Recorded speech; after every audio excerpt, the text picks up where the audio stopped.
Hey friends, Mario Cavallo here. We're going to do something different. So many things to talk about on current affairs, news revolving around China, the geopolitical landscape, things that are happening in my channel that all of you are familiar with. So welcome to the broadcast. I haven't pre-advertised this. I'm just recording it in StreamYard. And tonight's a nice walk and talk through the park. It's evening time here in Shenyang.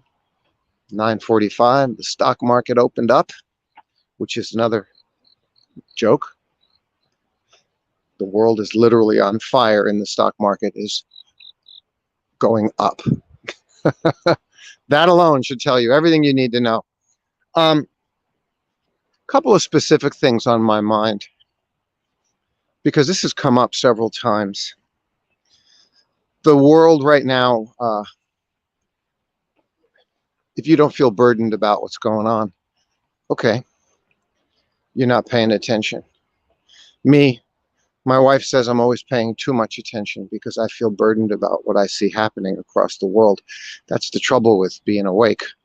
That's the trouble with noticing, realizing, seeing what the heck is going on. Oh, that's good. Let me stand in a spot where it's some good light. Yeah, let me catch some. Nice, nice. How's everybody doing? Um, Stand here for a few minutes and then keep walking. I'm in the beautiful park along the Huinhe River here in Shenyang. Yeah, like I'm saying, you know, my wife, she's like, we have a wonderful life. Yeah, we do. We're so blessed, and that's from what you focus on, the efforts you make, what you commit yourself to, what you're devoted to. That's what creates the life that you have. Remember that. And my wife and I were together 15 years. We got our boy, his grandma, my wife's mom, my family back in America. You got to keep your priorities straight and stay on the narrow path, and you can be rewarded for that, and we have been. Um, I'm worried. That's how I feel. I'm worried. Situation is bad in so many ways. And I guess if we were to talk about what are the biggest things that are impacting the world, I'll pick two. One is the pandemic. Okay. Now, you may be thinking, oh, you're past the pandemic. Again, if that's what you're thinking, you're welcome to think that, but sorry, you're not. You know, you've got the United States alone right now is at 500 people per day dying from COVID. I got news last week, if you are a subscriber to my Substack, please do subscribe to Mr. Ma's Counterpoint China. My Substack, I'm still letting it be available for free for a limited time.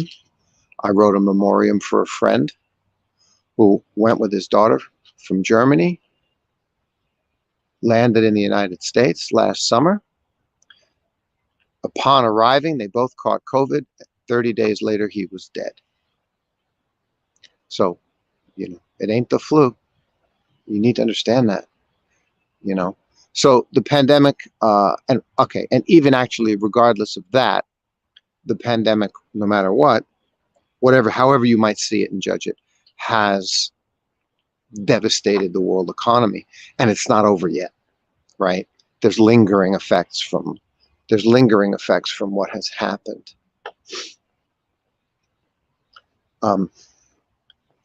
And right now, okay, which leads to the second main mega thing that's a concern, and that is having a greater impact on the world than anything else. And that main thing is the United States of America, that country, and what that country is doing, how that country is being around the world, including the number one concern about that country, which is how it is treating the theoretical number two country, the now number two superpower, which is China. The US-China relationship. There is nothing in the geopolitical and global economic landscape which ultimately trickles down into the society of your and my life than the United States and China relationship. Nothing. The Sino-US relationship. Okay. And in addition to that, of course, everybody's going to think about the Ukraine war right now. Yeah. Yeah. Russia's the bad guy. They're going around killing people. Ukrainians are cannon fodder for the United States. They're going killing people. They're selling weapons to everybody, making money for the defense contractors on Wall Street, Lockheed Martin, Boeing, whoever else. Money. And innocent people dying. And right now it's the Ukrainian people. I thought they'd be done with this shit after Afghanistan. And man, they just pivoted from Afghanistan. They left Afghanistan. They left the frosting on the cake. Like on the last day they left, they drone bombed an innocent family and killed 10 people. It's almost like it was their parting gift. See the crazy motherfuckers we are? Yeah. This is how we behave. We're the United States of America defending your freedom and democracy. Yeah, let's accidentally drone bomb another family as our parting gift, and nobody's held account. Oops, the Pentagon. Oops, we mistargeted the target. Oh, nobody's held accountable. Nobody goes to jail. Nobody gets convicted for that. They just go around killing people, and they've been doing this for decades.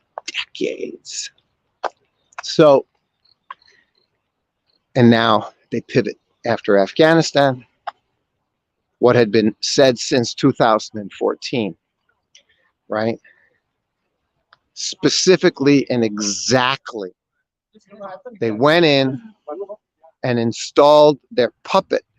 They did a coup in Ukraine the same way they do and have done in so many other places, and installed their puppet in the Ukraine, United States and NATO, antagonizing and provoking, and everything happening right now.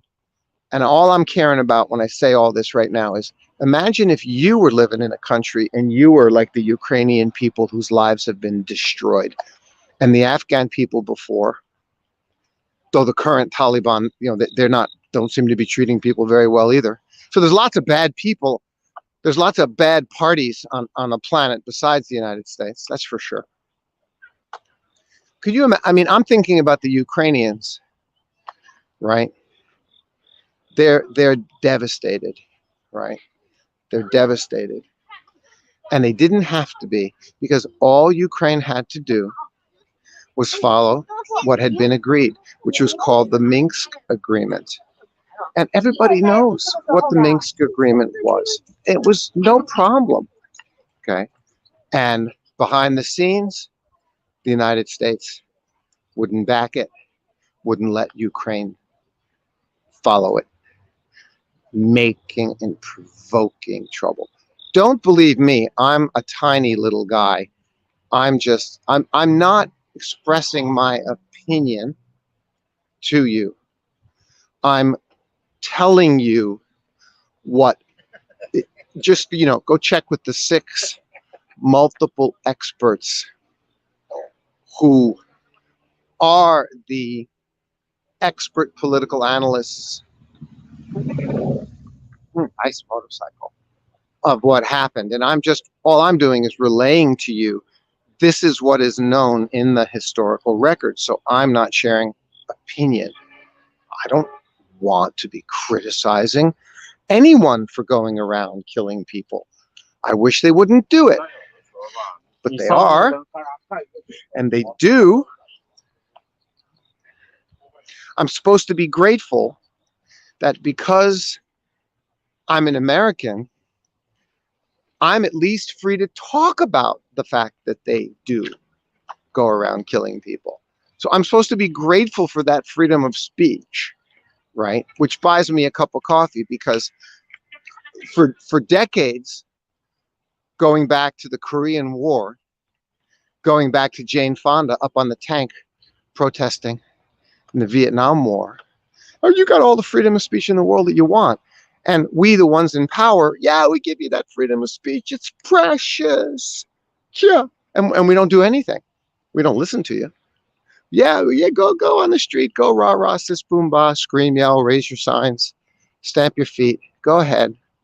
70 years later, what has changed? Did they listen? Did the people in power listen? No, they did the opposite of listen. They're destroying the world. They turned the United States, which was never, I don't want to say never, but it wasn't a democracy. They turned it into a plutocracy. It hasn't been a democracy for 20 years. And they turned it into, so now it's a plutocracy. That's what it is. It's a nightmare. It's a nightmare. What they did in 2008 and 9 was destroy the financial system. And then they took it over. And their answer was to give billions to the billionaires and screw the little guy. And they did it again and again and again. And they let people like, Musk's and Gates and Zuckerberg's and Dorsey and all these guys, many, many others, become worth not $1 billion or $2 billion or $3 billion, because that's unfathomable, but 100, 200 billion. When you already can't fathom what $1 billion is worth. Do you know that? You can't fathom it. And if you don't know that, I'll prove it to you right now. Okay. If you're a typical middle class person, you don't have anywhere near $1 million. You might have, well, if you're like 60% of 50% at least of United States households, you have no money in the bank. So I would like you to imagine how rich you'd feel for a potentially more secure future for your future retirement. If you had 200,000 US dollars in the bank, you'd be like, wow, if I had that cushion, I'd sleep at night so much better, right? And that's with the, say, $250,000. Now imagine if you had 3 times more that, 1 million US dollars. Now, holy good geez, you could supplement yourself, and that would be with no interest at all, to the tune of 2,000 US dollars a month net cash for 50 months. No, 500 months, right? 42 years. That's how long it would last if you had $1 million. There's so much you could do with $1 million. You'd breathe, right? You'd be a millionaire. Now, how few people in the world can say that they're millionaires? Like it's the top 1%, right? Now we're only talking about $1 million.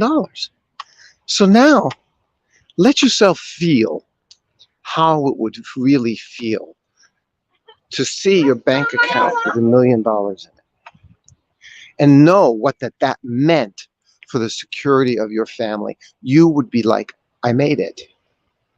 I made it. I did it. $1 million cash, a true millionaire. Thank you, God. Thank you. Now imagine if you had $10 of those, $10 million. Are you beginning to understand that if you had 10 of those, $10 million, you would be regarded as ultra wealthy? And indeed, with $10 million, you are ultra wealthy. Okay. So now imagine if your $10 million was $100 million. We've just entered the realm of not being able to even comprehend how much $100 million actually is, because it's so much money. It's generational lifetimes of money, which means $500 million is that much more of an order of unfathomable, and $1 billion, which is 10 times an amount that's already unfathomably ultra wealthy, which is 100 million, is that unfathomable. And we're only talking about 1 billion. Okay. And you think about how few people in the world are worth these kind of money, between, say, 50 million and $1 billion. These are the ultra high net worth individuals, right? You can't fathom it, how much money it is. You don't need it. Bernie Sanders said it very well. He said, we shouldn't have billionaires. Now, my family, my brother, he didn't put himself on. He's had a business for 30 years, restaurants. You know, his managers make whatever managers make. I'm not going to talk about, but everybody understands managers make what, 30, 40, 50, 60, 70, 80, $90,000 a year to be restaurant managers, whatever it might be. And I know my family, when I was in the business, and my brother, his salary wasn't $500,000. You know, I won't say any more, but his salary was not much higher than theirs as the owner of the business. You understand me? And that's normal, right? You got CEOs of big companies on Wall Street. Their employees' salaries are 50, 100,000, and their salary is 5 million or $1 million US dollars. So what the hell is that all about, right? So what is the reason for not equitably distributing the money to everyone in the company? Why you got to give it to one guy? Why you got to give it to one guy? You got CEOs now with packages making 10, 20, 50 million. Not once. Wouldn't you love to make 10 million or 20 million, get a package once? Just once. Not every year. You've already got 50 million, and you get 50 million more the following year, and then 50 million more the following year. Are you kidding me? I'm going to move because of that glare behind me. I mean, does that make sense? Let's see if I can find a place to sit with the river in the background. Does that make any sense at all, what I'm saying to you? It doesn't make any sense, does it? So, this is beautiful behind me. Right?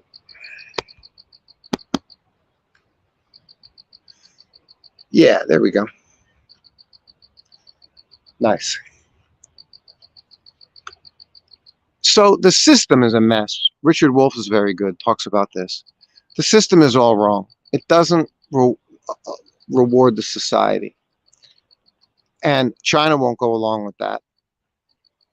You know, in China, the government tells the billionaires what to do.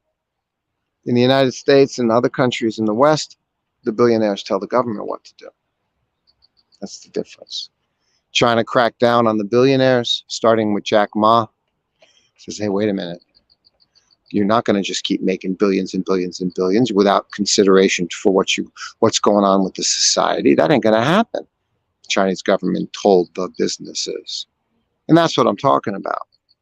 Well, which leads to this main subject, which is, again, back to the two main things that are affecting the world and threatening to blow up the world. The pandemic's not over. It's decimating the economies. It's hurting the Chinese economy domestically. It is, of course it is. There's pressure there. Oh, by the way, all of these ridiculous websites, all of these ridiculous YouTube channels now that are the coming collapse of China, and China's going to collapse this month. Its impending collapse, doom. All these people, Stephen Van Meter, Johnny Bravo, Sorel something or other with her channel. It's a shame. And several others. These people they come across as intelligent on their topics, which is life and finance and investing. And then when they come to China, they shit the bed and they start talking nonsense, propaganda. I swear they were paid to. They must have been paid to say it. You know, China's the largest, safe, stable, successful, capable, and civil country on the planet.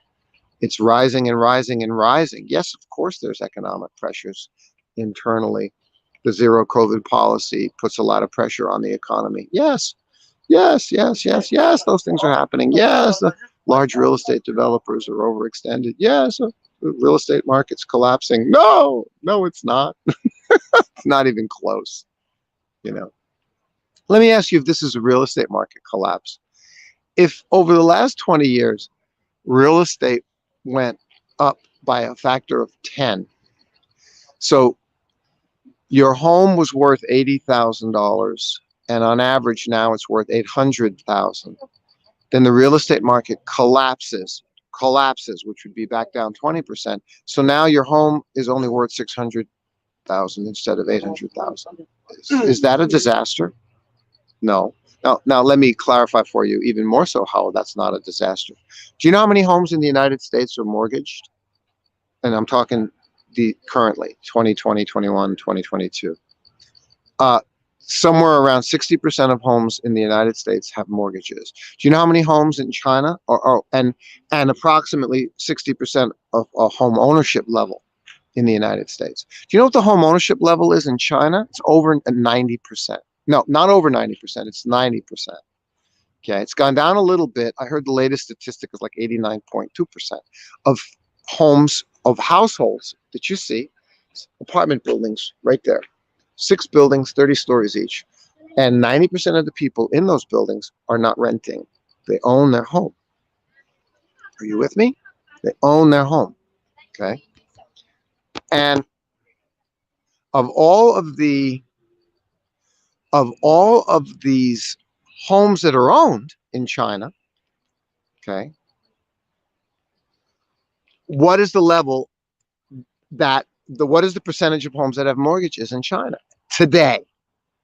After the boom, after more and more mortgages were given out, 18%. 18%. Only 18% of homes in total, on average, have a mortgage. We have a home, our apartment in Shenyang, very nice, modest. It's worth maybe 200,000. 220. Okay, pretty good for Shenyang, but gee, I wish I would have bought in Shanghai or Beijing. It would now be worth, $1 million. What are you going to do? It's my family. It's my wife's hometown. But the point is, our mortgage is almost paid off too. We only owe 30,000. Our mortgage is almost paid off. And we originally only got a 15-year mortgage. In China, they don't give you 30-year mortgages because that's banks screwing you. Here in China, they don't do that. They would never offer you a 30-year mortgage. They don't want you to. They tell you to take a shorter one.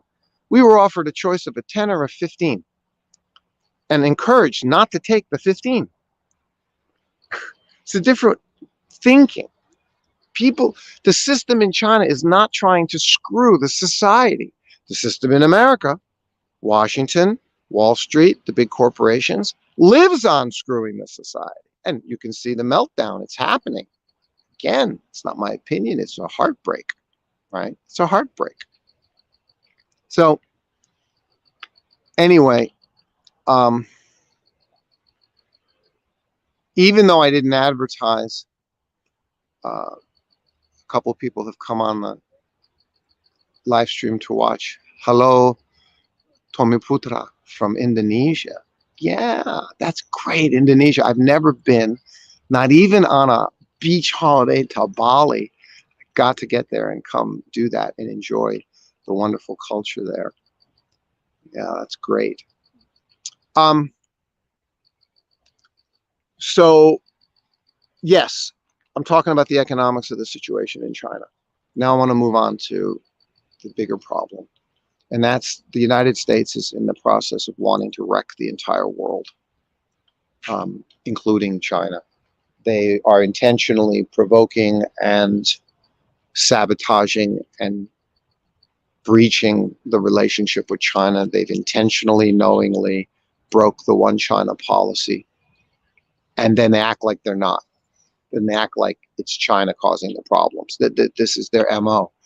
I can't put into words how frustrated I am about all this. I am deeply disturbed about what's going on. They're taking a wrecking ball to the world, and if you look at the choices that they're making and the decisions that they're making, every step of the way, are they making any effort? Okay, let me ask you this question. If you're US and NATO and Russia attacks China, Russia attacks Ukraine, let's just say supposedly that US and NATO did not cause the circumstances which led to that. Okay, if you're the leader of the free world, democracy, freedom, law, human rights, sorry, I just got to laugh. Wouldn't your top priority as the leader of the free world be to bring peace as quickly as possible? Wouldn't that be your top priority? Wouldn't you be calling for all the leaders you'd be calling on Putin and Zelensky and the European leaders? You'd be calling on everyone to accomplish peace and get to peace talks tomorrow. That would be your top priority, wouldn't it? If you were that country, that you cared about the world and you were the leader of the free world? Is that what they're doing? No, they're doing the exact opposite. They've actually created the circumstances for the war. And now that the war began, every step of the way, they are not even talking about peace. They are acting in every step of the way in a way to show us all that they want the war to continue. Aren't they? Isn't that what they're doing? Again, I'm just describing what I'm observing, what we're all observing. It's not an opinion.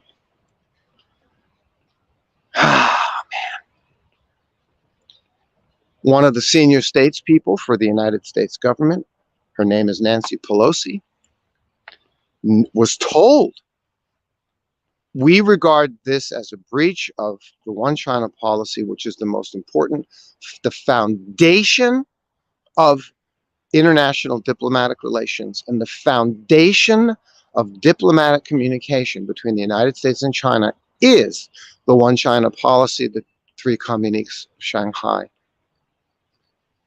Don't go to Taiwan. We regard you're breaching those. We've told you in advance, right? Don't cross that line. If you do, I'm going to whack you in the head with a 2x4. You cross the line. I had already told you what the consequences were going to be. I whack you in the head with the 2x4, and then you get all mad at me. Well, you knew in advance that's what was going to happen. So Pelosi knew in advance what was going to happen. She knew what she was doing. Everybody knows exactly what it was. It's a spit in the face, disrespectful breach of 50 years of diplomatic communication since the Nixon-Mao visit, the establishment of diplomatic relationships between China and the United States. That's what it is. That's where we're at. The lunatics are running the asylum. They're out of their minds. And I'm seeing it go on. And again, if you're not watching, if you're not paying attention, if you don't think there's anything to worry about, you're not paying attention. I'm stressed out these days. I can't sleep. I can't. I'm not doing good. I'm fine. Life's beautiful. Don't get me wrong. But I'm saying these things are on my mind. Very seriously. And I know a lot of other people who feel the same way. You've got hate. Gordon Chang, I wrote about it today. Check out my newsletter. The guy's posting that the Chinese government is a serial killer, that the Chinese diplomats have been, we have let the Chinese diplomats commit crimes in our country for decades. The diplomats, the ambassadors, we've let them commit crimes in our country for decades. We need to throw them all out, shut the consulates. This is Gordon Chang. They are malicious beyond belief. You can't communicate with a serial killer. He's talking about the Chinese government. This is the government that has attacked no one for 50 years, 47 years. They were last involved in Vietnam and a few skirmishes between India and the China border and India. That's it. For half a century. And he's saying the Chinese are serial killers. He blames China, the Chinese government, for fentanyl, the drug problem in the United States. I mean, first of all, China is the medical supplier, pharmaceutical supplier to the whole wide world. Thank you that they are. And along with so many other products. This is why I say China's so far ahead of America. So you don't want China to fail. Gordon wants everyone in America to stop buying Chinese goods and to shut down and ruin and destroy the CPC. The government of of China, who hasn't started a war or attacked any other country in 50 years. And Gordon wants to destroy that government because the American government, who has been doing nothing but starting wars, attacking other countries for 70 years since World War II, is the good one. This is what Gordon Chang wants. He also seems to be forgetting that every step of the way, if you do anything to cause China's economic collapse, you will cause the collapse of the entire global economy, because that's how dependent the entire global economy is on China, and vice versa. You'll cause the collapse of everything. And this is what Gordon is calling for: all Americans to stop buying all Chinese goods, blah, blah, blah, blah, blah, blah. So this is the words of a rational, unhinged person. What do? The guy's a board member of CPAC, the Political Action Committee. He is an advisor to the presidents. They take him seriously, along with the other nut, Peter Navarro. This is the kind of, and so many others. So this is what we're up against. And this is because China is risen up peacefully, hasn't started a war or attacked any other country in a half a century, but they're the CPC. Xi Jinping, oh, by the way, Tucker Carlson, Laura Ingraham, Xi Jinping is a killer. That's a quote. Xi Jinping is a killer. He's a killer. I just finished telling you.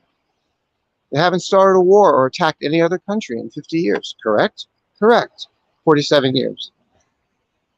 Okay. Say, well, but they're genociding their own people.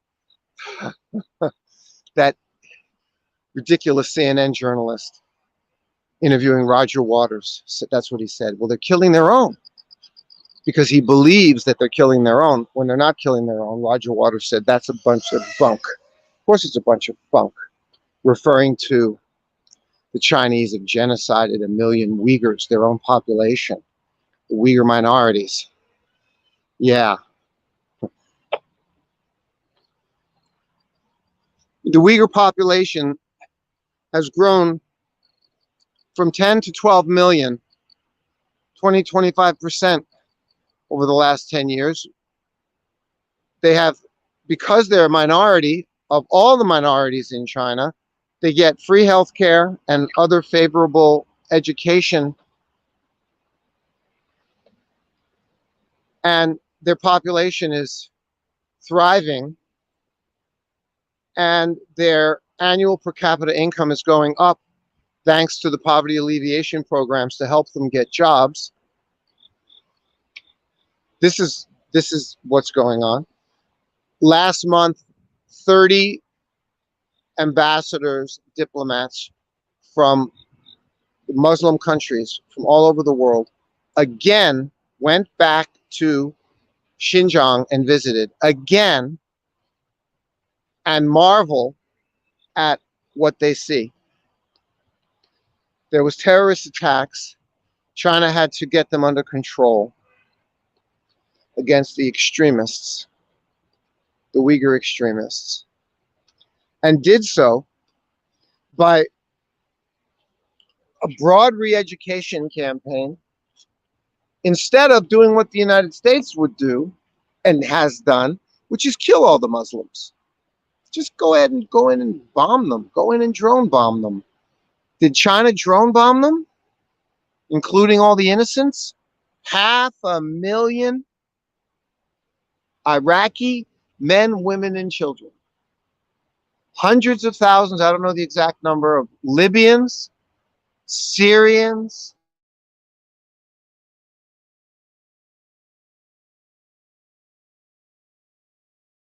in Yemen because of Saudi Arabia bombing Yemen with United States weapons. $40 billion worth of weapons the United States has sold to the Saudis.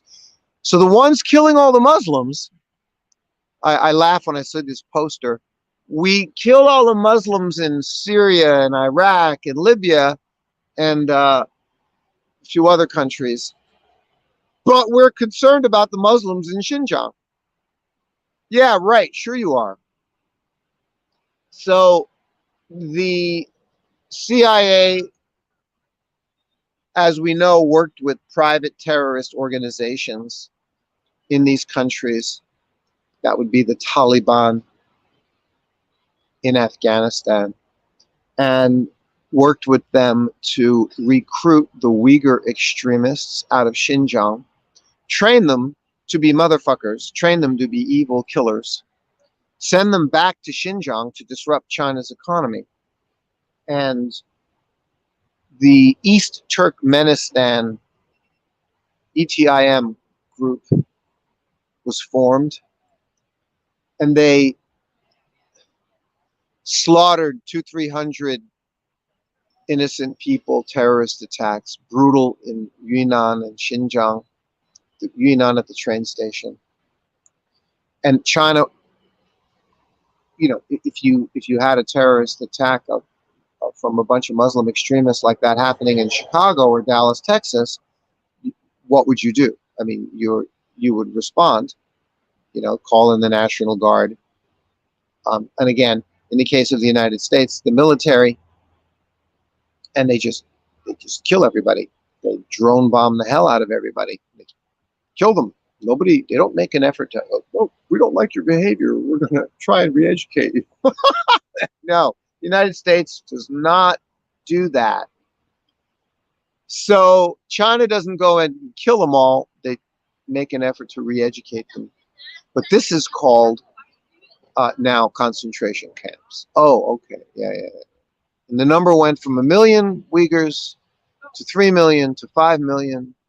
And then I've read 7-8 million Uyghurs are in concentration camps. Well, there's only 12 million in all of Xinjiang. None of them are in concentration camps. Well, if all of these Uyghurs are so miserable, what about the other 12 million that aren't? They're fine. If you go ask them, are you okay? How's life today? Right? Fine, very good. I go to my store. My children are in this school. Life is beautiful. Yes, a normal life. I have my family restaurant for 25 years here in Xinjiang. My children are in the school. The children in the school learning both the language. Yes. Very good. Okay, that's right. That's what's going on. Sorry, my poor Uyghur Muslim accent. That's what's going on. Okay, nobody's being killed. Can you prove this? Yeah, you can. You can go to Xinjiang and you can travel there and go see for yourself. And that's the story. There's 12 million Uyghurs and lots of Han people too. And they're all just living their lives, going to work like you and me every day. Work, family, school for the kids. And that's it. And their lives have done nothing but get better. All of the security that was placed in Xinjiang to keep to eradicate the terrorism, which was successful. Everyone there was subject to it. Doesn't matter whether you're Uyghur or Han or a visitor visiting. You know, uh, the same as TSA at the airports and other metal detectors back you find back in America. Everyone has to go through them, right? Doesn't matter whether you're a nun or a priest or young or old or tall or short or fat or thin or Muslim or Italian or Irish, American, whatever you are, everybody's got to go through TSA screening, right? So that's how it is in Xinjiang.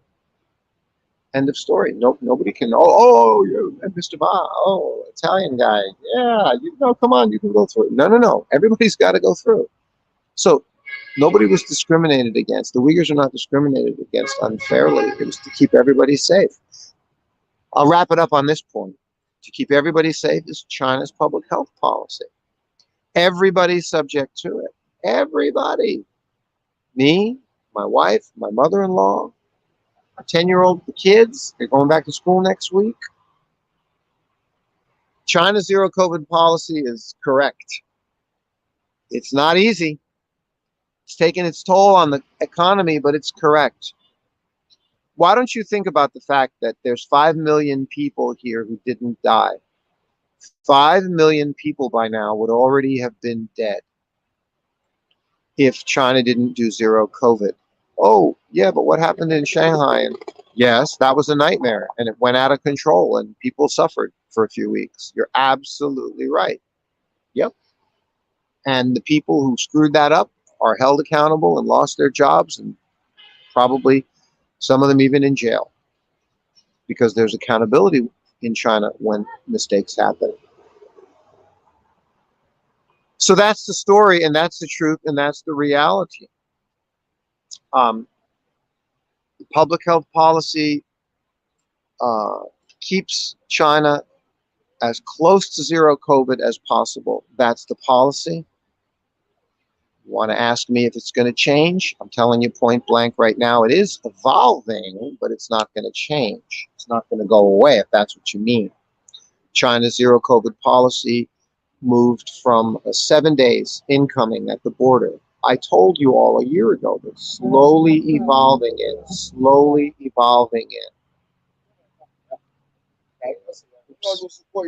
Sorry.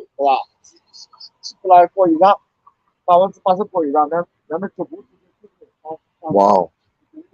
He's not speaking Dongbei-hua. What was he speaking? He was speaking another dialect. He wasn't speaking straight Mandarin, and he wasn't speaking Dongbei-hua. It's a little bit like Shanghainese, but it wasn't Shanghainese either. Wow, where's he from? Anyway, it's public health policy. It has nothing to do with politics. It's to keep everyone safe. You've got the spike in cases again in the United States. You've got 40,000 more people going back into the hospitals. Now, if you go into the hospital with COVID, it means you have severe symptoms. You could die. You don't need to go to the hospital if you just kind of have the flu and you stay home, right? Fever, aches, feel like crap, but you stay home. If you go to the hospital, it means you're feeling like, you're going to croak. Not good. So countless millions of severe hospitalizations,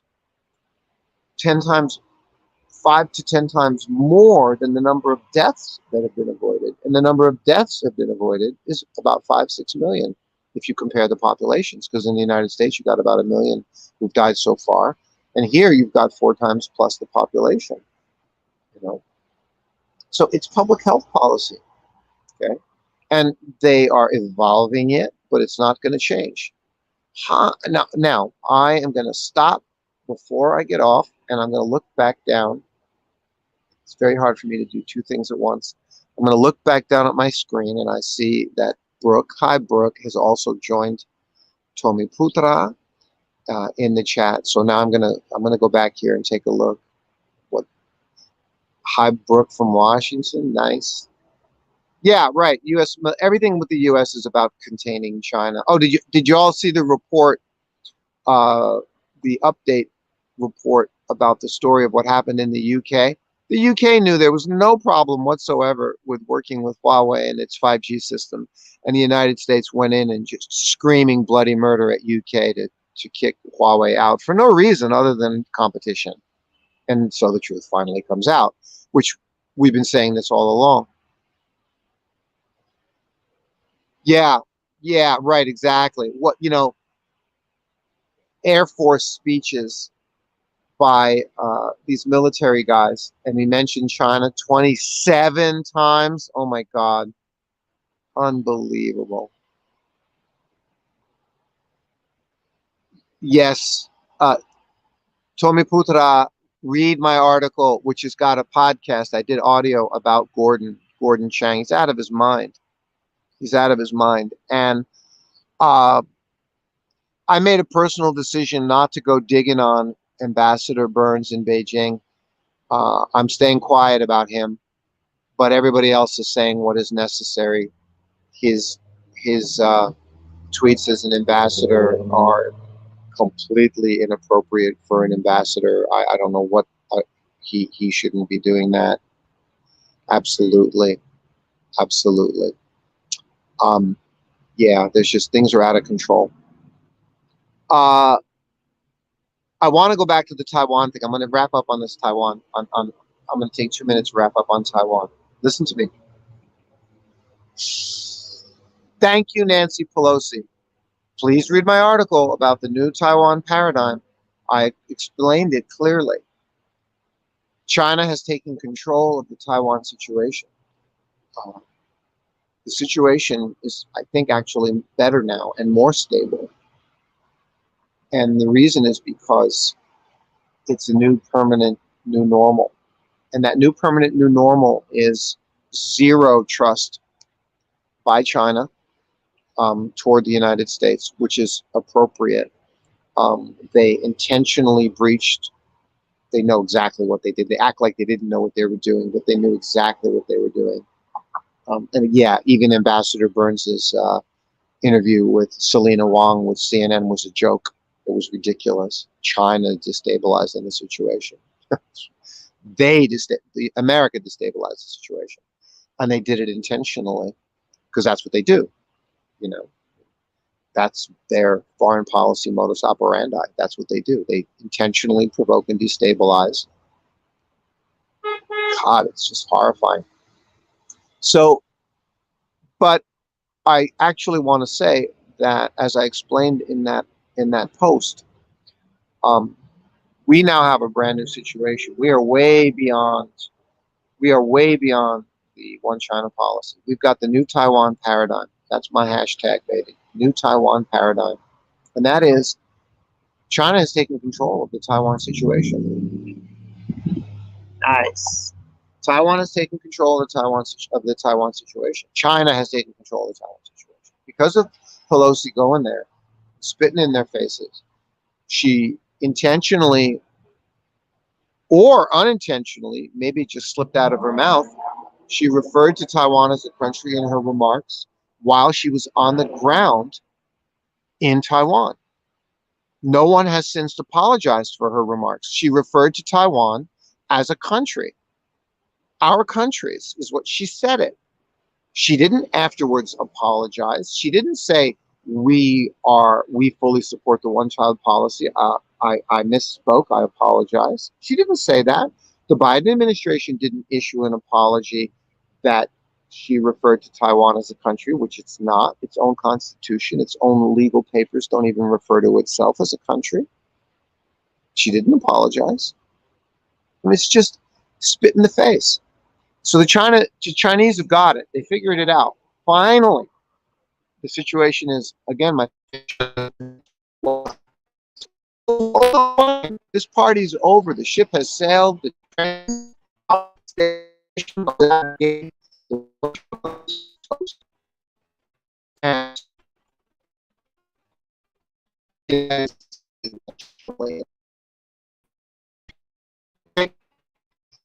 so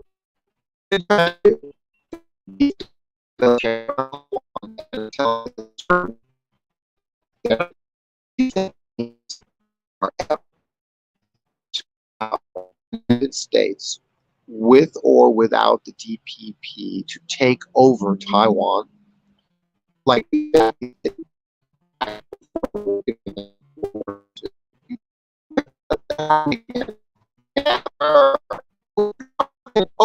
China's humiliation,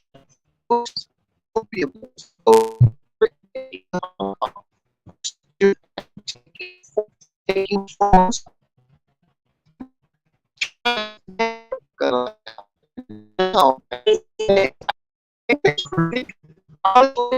I'm thinking, and I wrote this in my tweets and in the article. There's in the corridors of Washington. After Pelosi's visit, the word of the day was, "Oops, oops, oops." Now China's taking control, and they're not letting it go. They picked up the military around Taiwan. They will internally take control of it as necessary. Good applications by the United States along with DPP promoting this situation. That's it. They're at zero tolerance.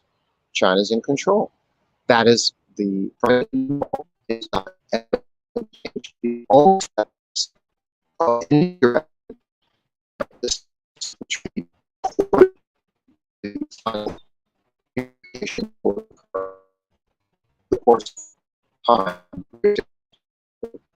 It doesn't matter. China doesn't care. It's going to change brothers. Referring to James Bradley, historian, read his amazing book, The China Mirage. Speech.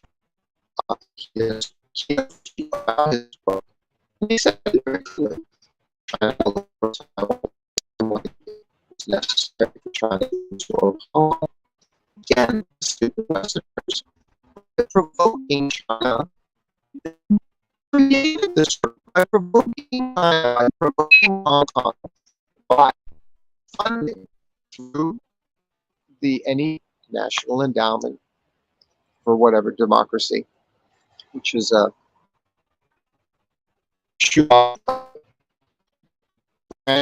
CIA, by ranging violent protests, attacking and mainland Chinese citizens. I don't know what the fuck we're doing.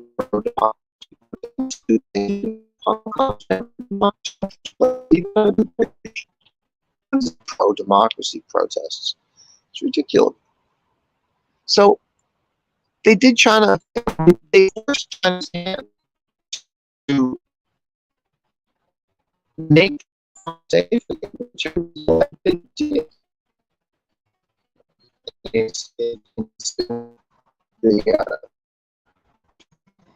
the national security. So China just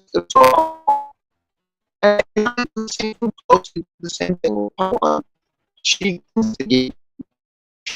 step up its control of the Taiwan situation with its beefed up military around the island, and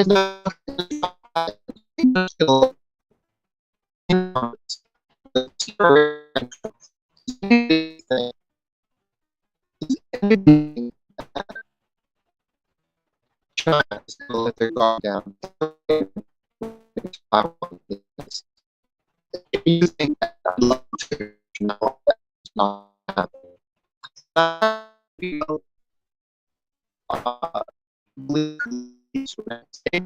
situation because the United States realizes that provoking at this point will do no good whatsoever.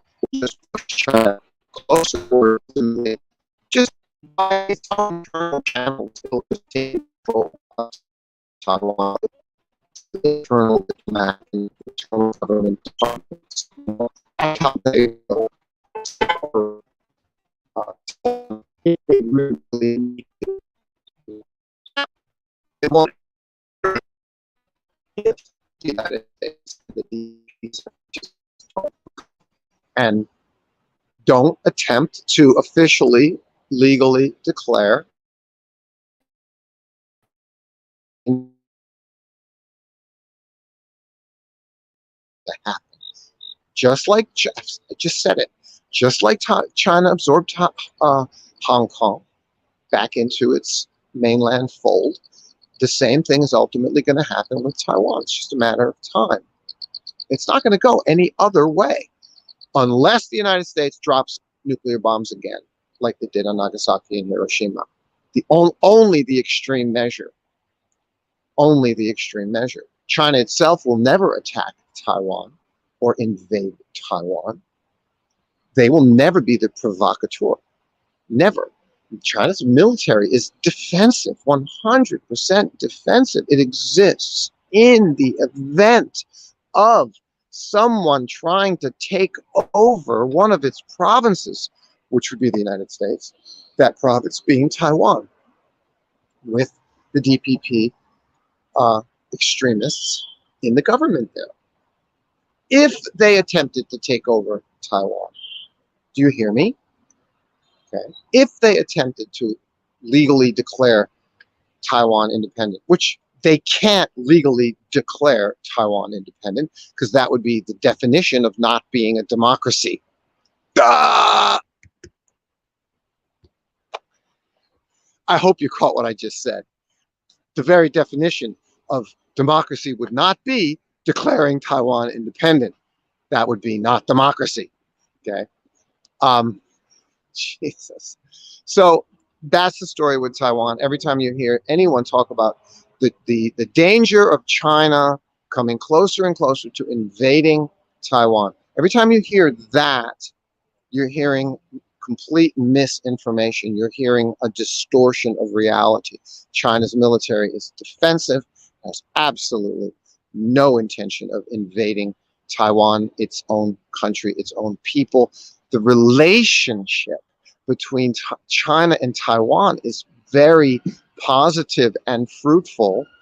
40+% of Taiwan's exports go to the mainland. There's a wonderful, thriving relationship. Chinese people have no animosity whatsoever toward Taiwanese.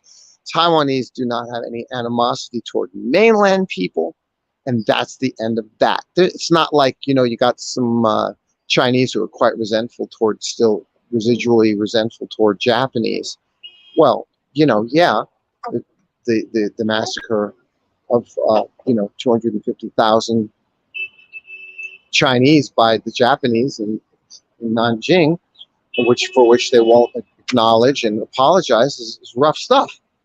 And Chinese don't forget that stuff. You know, just like a lot of black people don't forget about slavery that happened to them. They don't forget it. You know, these are human things. You know, these are the human realities. You know, so Taiwanese did never do that to the Chinese mainland. So they don't have a fight with each other. This is very, very clear. You got to understand this. The military is strictly defensive to make sure Taiwan remains part of China, which is exactly what Taiwan is. All right, enough of this. Thank you very much, folks. Wow, right at 59 minutes and 27 seconds. I didn't know I was approaching exactly 1 hour. Thank you very much. Have a great day. Be safe, be wise, pray. We got a lot of really bad stuff happening. Very, very great concern. Wish everyone safe and well and in God's graces. Good night. Bye-bye.